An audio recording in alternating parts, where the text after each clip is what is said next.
In this video, you will learn about key information about the Renaissance. You should fix and add to your notes as you watch the video.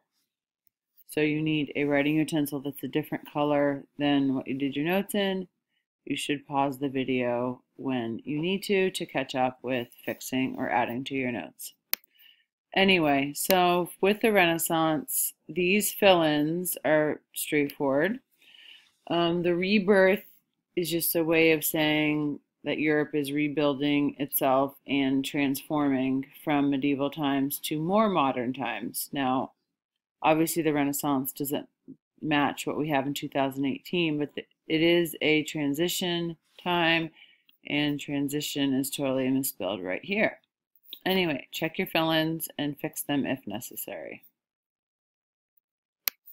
So, a huge part of the Renaissance is what is underlined under a new worldview evolves. So you need to make sure that you have that in your notes and you realize that that is a big part of the Renaissance, bringing back ideas from Greece and Rome.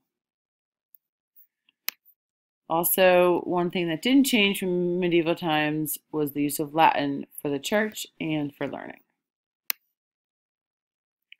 So there were some changes about learning and information during the Renaissance. You can see here that medieval times, they focused on just religion. Renaissance, that was different. So they were still very religious. This is a misconception sometimes people have, that in the Renaissance they weren't religious anymore. That is not true. Still very religious, but they're also trying to balance religion and religious ideas with their current lives and the lives they're living. And then you can check what you have about individual achievement and different talents, and you should fix or add to your notes if necessary. You want to turn to page 2 of your notes when you are satisfied with page 1 and you have all of the needed information. All right, so on page 2, the top is pretty straightforward. One big part of the Renaissance was having new techniques and ideas, which is underlined in number 3. It is possible that you didn't use the glossary because it's too many pages for you to flip to, I guess. I don't quite know. Anyway, in the definition of humanism, an intellectual movement, it just means it's a lot of ideas. So that's what humanism was. There goes Greece and Rome ideas again. Classical culture. They think it's going to help them understand the 1300s, 1400s. This number 3 fact is starred because it's really important that you realize religion plus other ideas were really important to them. And here are some examples of worldly subjects. Rhetoric is like the study of speaking and public speaking and the use of language, basically. The other ones are more straightforward. Oh, there's a definition for rhetoric. Using language effectively.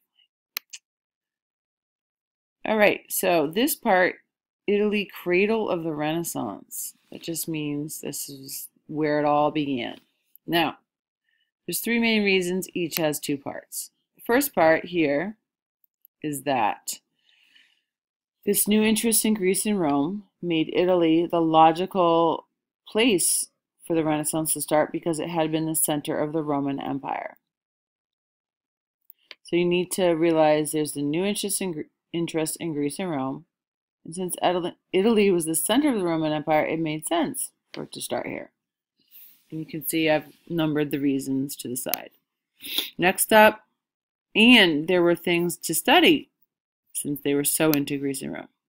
Next up, it has to do with the church and money.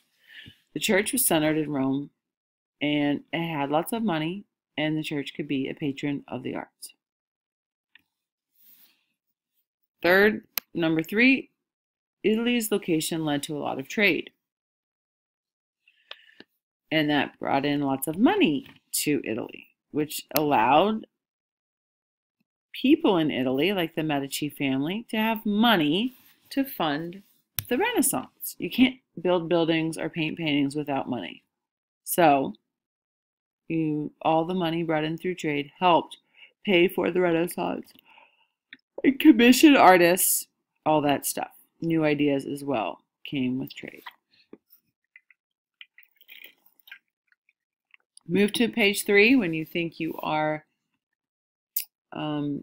satisfied with your page 2 notes and you have good details on page 2.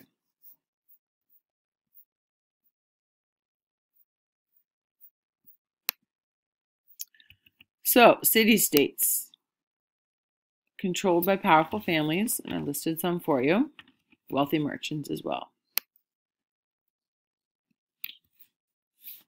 These merchant families are into art, individual achievements, status, showing others how great they are and how rich they are. And so they commissioned art. They paid artists to make art so that they would look rich and powerful and influential. Here's some info on the Medici family. You watched a video about some of this, and here's some specific facts about the Medici. And you can notice the different abbreviations I used. Lorenzo wasn't mentioned in the video. It was really Cosimo, but he made beneficial contributions to Florence in the late 1400s. Patron, a lot of times, some people have trouble with the glossary and do not use the glossary for this definition. So if that describes you, you should add for the arts to the end of the definition for patron. And for 5 and 6, I'd just like to highlight that Florence is the hotspot for the beginning of the Renaissance. And number 6 gives you some examples of why that would be the case. So what's up with this Renaissance art? It was pretty religious. A lot of it was very religious. But you have classical Greek or Roman backgrounds with religious figures in the front.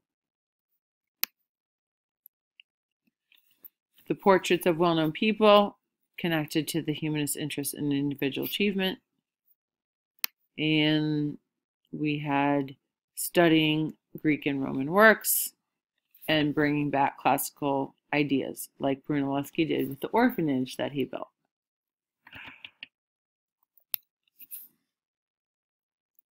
So that's page 3. If you need to pause it or go back, you should do that to make your notes even better than they are right now.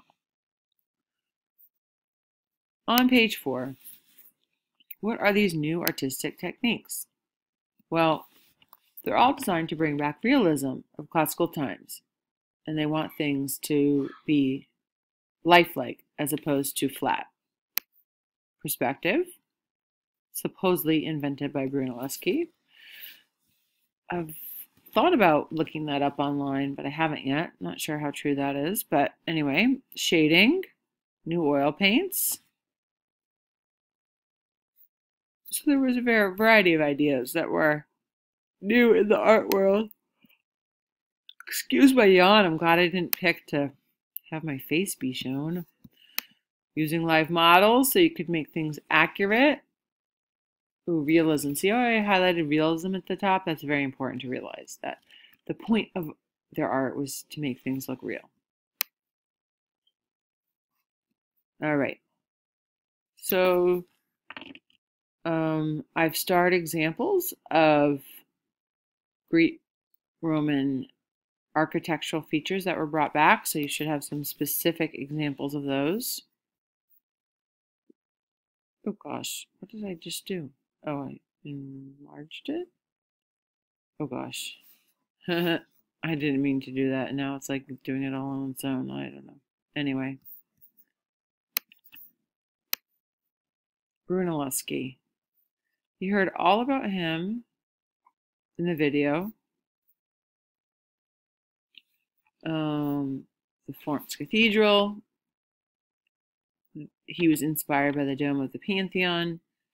and he was very talented, as you see there. So, if you missed something, you want to go back, make sure you have good notes. You will need these notes in the future. And thank you for watching this video. I hope you listened to it so you can hear explanations and maybe understand the topics a little better. But I would like to end with saying this is Miss Morgan signing off, the past and into the present. If you actually listen to that and you write it down on a piece of paper and give it to me, then there'll be something I give you in return. Again, this is Miss Morgan signing off, the past and into the present. And if your friends don't know about that, I would keep it to yourself. It can be our little secret. Anyway, let me know if you have any questions about any of the facts or anything in the video. All right, bye.